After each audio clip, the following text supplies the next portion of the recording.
नमस्कार, मैं ममता पंकज जो आप देख रहे हैं राजसत्ता एक्सप्रेस और राजसत्ता एक्सप्रेस के पॉलिटिकल मैटर में बात करने जा रहे हैं वक्फ बिल से जुड़ी एक बड़ी खबर के बारे में।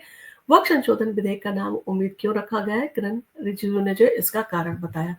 तो देश में बहुचर्चित वक्फ संशोधन विधेयक को लोकसभा के बाद राज्यसभा में जब पेश किया जा रहा था, तब केंद्रीय मंत्री किरण रिजिजू ने जो विधेयक को सदन में पेश करते हुए बताया कि इस बिल का नाम उम्मीद रखा गया है।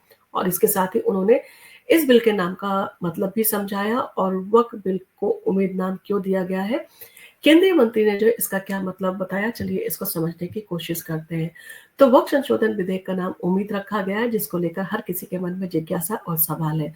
वक्फ संशोधन विधेयक को लेकर देश भर में सियासी सरगर्मियां परवान पर है और इस बीच इस वक्फ संशोधन बिल को जो है वो लोकसभा के बाद में जब राज्यसभा में पेश किया जा रहा था, केंद्रीय मंत्री किरण रिजिजू ने जो बिल को सदन में रखते हुए जो है बताया कि इस बिल का नाम उम्मीद रखा गया है। केंद्रीय मंत्री ने इसका पूरा अर्थ भी बताया। केंद्रीय मंत्री के मुताबिक इसका पूरा नाम unified work management empowerment efficiency and development है, जिसका शॉर्ट फॉर्म उम्मीद होता है।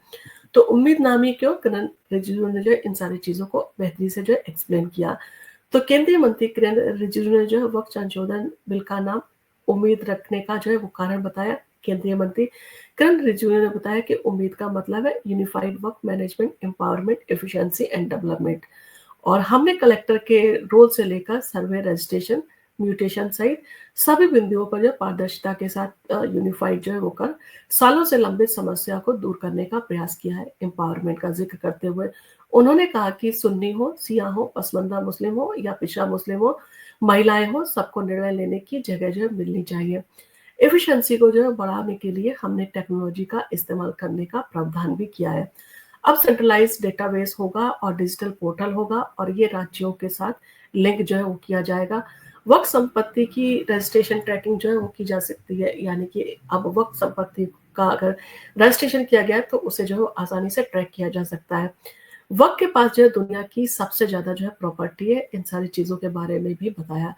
तो केंद्रीय मंत्री किरण रिजिजू ने कहा कि दुनिया की सबसे ज्यादा वक्फ संपत्तियां भारत में हैं। उन्होंने कहा कि कुछ लोग कह रहे हैं कि भारत में रेलवे और सेना के बाद सबसे ज्यादा जो संपत्ति है वो वक्फ बोर्ड के पास है। मेरा कहना है कि दुनिया में सबसे ज्यादा लैंड प्रॉपर्टी जो है वक्फ के पास है, क्योंकि रक्षा और रेलवे की संपत्तियां प्राइवेट नहीं है, ये देश की प्रॉपर्टी है। किरण रिजिजू ने जो है कहा कि वक्फ प्रॉपर्टी जो है वो होने पर जो है वो इन सारी चीजों के चलते बहुत सारी समस्या भी है, क्योंकि इतनी जो है वक्फ प्रॉपर्टी होने के बावजूद भी गरीब मुसलमान को जो है इसका फायदा नहीं मिला है और फिर ये वक्फ संपत्ति किस काम की।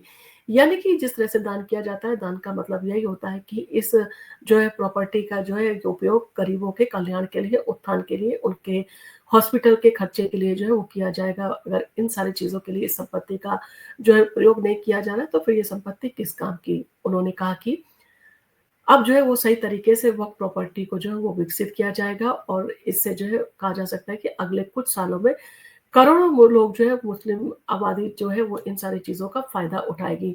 यानी कि उन्होंने सीधे तौर पर कहा कि जो गरीब मुस्लिम है उनको सीधे तौर पर इसका जो है वो फायदा होगा और उनके जो है उत्थान के लिए, उनके डेवलपमेंट के लिए जो है वो इस संपत्ति का इस्तेमाल किया जाएगा।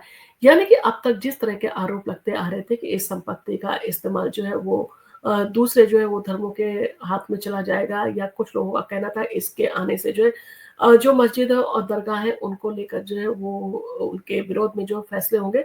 तो इस तरह की चीज का जो है मतलब यहाँ पर नहीं है। यहाँ पर सिर्फ वक्फ संपत्ति का इस्तेमाल गरीब मुसलमानों के लिए करना है और उन गरीब मुसलमानों के कल्याण के लिए करना है, ताकि जो गरीब महिलाएं उनका कल्याण हो सके, जो मरीज है उनको अच्छे अस्पताल मिल सके और जो बच्चे हैं जिनको एजुकेशन नहीं मिल रही है तो उन बच्चों के लिए अच्छी एजुकेशन की व्यवस्था इस प्रॉपर्टी के चलते हो सके। क्योंकि इतनी बड़ी प्रॉपर्टी है, अगर इसको जो है वो अगर इस्तेमाल नहीं किया जाता है तो कहीं ना कहीं इस प्रॉपर्टी का कहा जा सकता है एक तरह से दुरुपयोग हो रहा है। तो ये प्रॉपर्टी इस्तेमाल में आएगी, जिससे जो है वो कहा जा सकता है पैसा जनरेट होगा और उस पैसे का इस्तेमाल जो है वो गरीब मुसलमानों के कल्याण के लिए खर्च किया जाएगा। आपका इन सारी चीजों को लेकर क्या कहना है? आपको ये नाम कैसा लगा? आप हमें ज़रूर बताएँ और उम्मीद से क्या आपको लगता है कि वक़्त जो अमेंडमेंट एक्ट है उससे लोगों के मन में उम्मीद जो है सच में जाग रही है? आपका इन सारी चीज़ों को लेकर जो भी कहना आप हमें कमेंट करके ज़रूर बताएँ और आपको अगर हमारा वीडियो पसंद आया हो तो आप इसको लाइक कीजिए, शेयर कीजिए अपने फैमिली और फ्रेंड्स के साथ में, और आप अगर हमारे चैनल पर पहली बार आए तो हमारे चैनल को सब्सक्राइब करना ना भूलें। धन्यवाद।